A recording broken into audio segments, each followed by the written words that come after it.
Hello everyone and welcome back to your piano lesson. If you are here for the first time, I am Gianluca Fronda, your virtual piano teacher. If you want to discover interesting facts about me, you can watch the introduction video of this channel. I'm leaving the link in the description of this video, where you will find also the link for my artistic channel, Gianluca Fronda, pianist and composer, if you're interested in original music and covers. Talking about this channel, don't forget to subscribe and let me know about yourself by commenting. Tell me when you have started, if you're finding my channel interesting and you're improving your skills also thanks to my videos. And don't forget also to share with your friends if there is anybody interested in piano music, anybody that you know. So now time to go to our lesson. Today is time for me to play for you the chord patterns. The song is an old folk tune. We are on page 32 of the John Thompson Thesis Piano Course Part 3.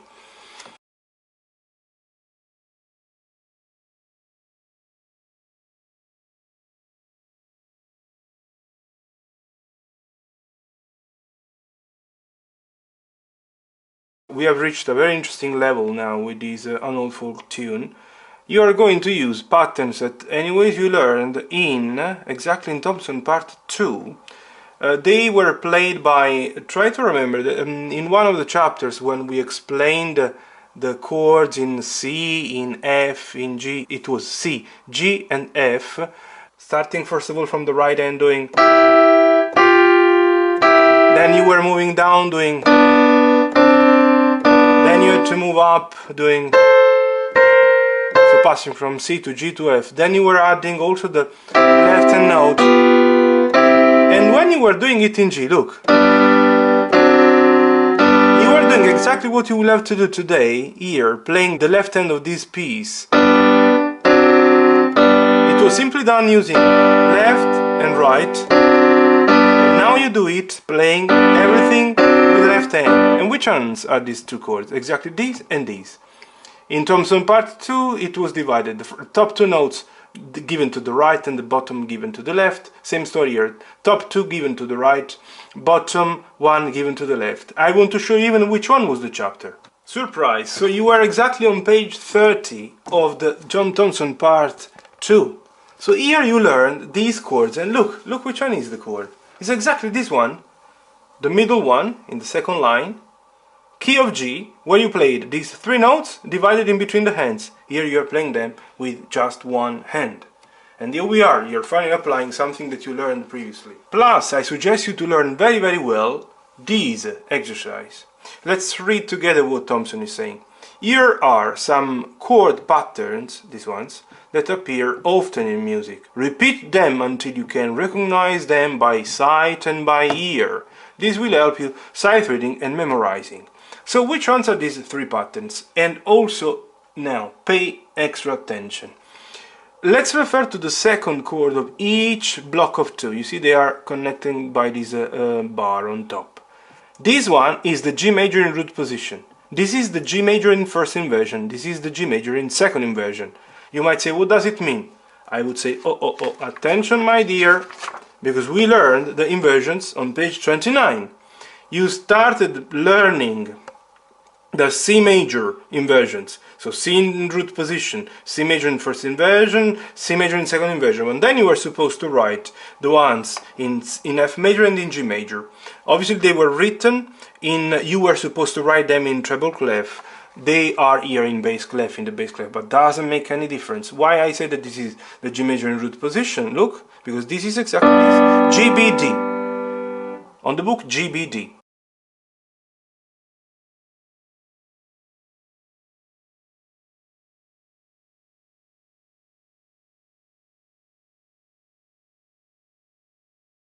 So you come from, so these leading to this. Then, the second block, I told you this is G in first inversion. Let's try to understand why. B, D, G. The G that here is in root position has been moved up. And this is indeed the G in first inversion. Coming from... But the first one and this one are the same identical chords. And now the last one is this. I've told you that this is second inversion. Why? Let's double check. D, G, B. This is D, G, B. Why second inversion? Because if you take this one and you move it up, it's the last inversion. Let's double check in a different way. So D, G, B. If I move down the B, I get again the first inversion. If I take also the G and push it down, root position. First inversion, second inversion. Here we are. And coming this time from D, F sharp, C, leading to G in second inversion. Study these ones. Learn. Step by step. You will have to learn these chords to be able to recognize them for your sight reading in the future, and also to get used to the sound. It's something really common. This is what you will discover is called cadence.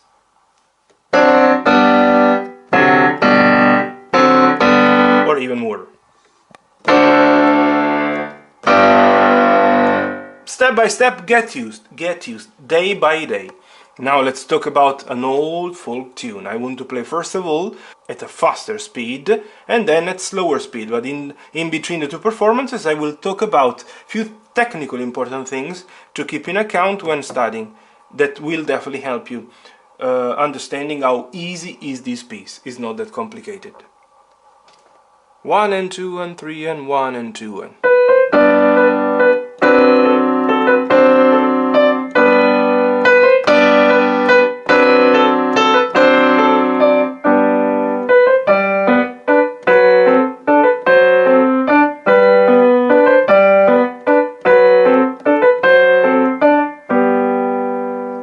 Let's focus once again on a few important things. The first one that I want to clarify is that I don't know if you have noticed what is happening in the left hand here in these first 8 bars, counting from this first, second, third, fourth, fifth, sixth, seventh and eighth, is happening again in the second block with a small difference. The right hand, as you can notice, is the same one. Is and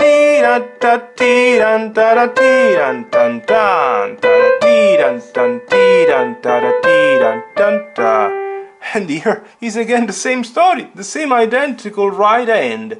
And that's why I'm saying that the only thing changing is the left hand. But in which way is changing?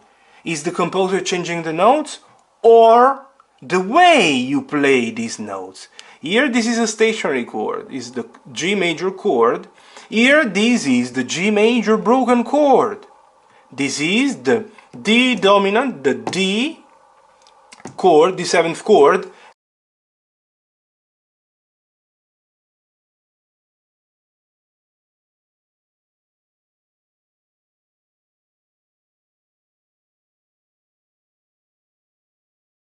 This is the D7th broken. So one by one, here at once, here one by one.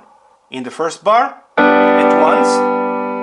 In these bar, the second last of the second line, one by one. Second bar of the piece, you add. In the last bar of the second line, one by one. And this is what happened up to the end, up to the end. It's very, very easy. Once you have learned, it's not that complicated. And as you can see, you have G major and then twice D7th and then G major. G major, twice D7th, G major. So it's a pattern. It's definitely a pattern, this one. There is obviously something more to be clarified regarding the articulation. As you can see, you have the two note slur. I hope that you remember that Thompson suggests to play the two note slur, thinking, and I would definitely suggest you even more, saying, pronouncing, even loud, drop, roll, in this way. Drop, roll. You start with a downwards motion, vertical motion down, and then you play the second one with a fusion of upwards and inwards. Imagine that you create a line of 45 degrees, an angle of 45 degrees. So the tendency has to be the one of raising the wrist. This rotation obviously is taking the hand also inwards, so not only upwards but also inwards. This is what you have learned studying the slurs. And you will have to do ear, ear, ear again, ear, ear. And if you want to study a bit better, try to split exactly. This rolling up motion helps you splitting these two notes and these. Obviously it's almost automatic since they are the same identical notes, but it's not always automatic because not always you have the same identical note. For example, here you might connect. You have to, by rolling up, by respecting the slur, release, lift, and then you play this one, splitting it from the previous one and from the following one. And will be up to the end. Only here in the left hand you have 3 notes slur. That obviously you should play remembering drop, connect, roll in this way. Drop, connect, roll, drop, connect, roll. That's all. Then a little bit of dynamics. You start mezzo piano, mezzo forte, a bit of diminuendo, mezzo piano again, confirming the sound of the beginning, and you go up to the end with a mezzo piano. Now playing it slowly, eh? 1 and 2 and 3 and 1 and 2 and 3 and 1 and 2 and 3 and 1 and 2 and 3 and 1 and 2 and 3 and 1 and 2 and 3 and 1 and 2 and 3 and 1 and 2 and 3 and 1 and 2 and 3 and 1 and 2 and 3 and 1 and 2 and 3 and 1 and 2 and 3 and 1 and 2 and 3 and 1 and 2 and 3 and 1 and 2 and 3 and 1 and 2 and 3 and 1 and 2 and 3 and 1 and 2 and stop. It's obvious that when it's very slow, these drop, roll, the slur, all the things that you should mind even more when you build up then the final speed are not that easy to be immediately reproduced because the action is a bit strange. But obviously if you want, you can anyways do it. For example, in the first bar you can do, after the pickup notes, ta ta ti dam, and you repeat many times, ta ta ti yam pam ti yam ta ta ti yam. It's possible to exaggerate. I was supposed to exaggerate more, but you know what I mean now.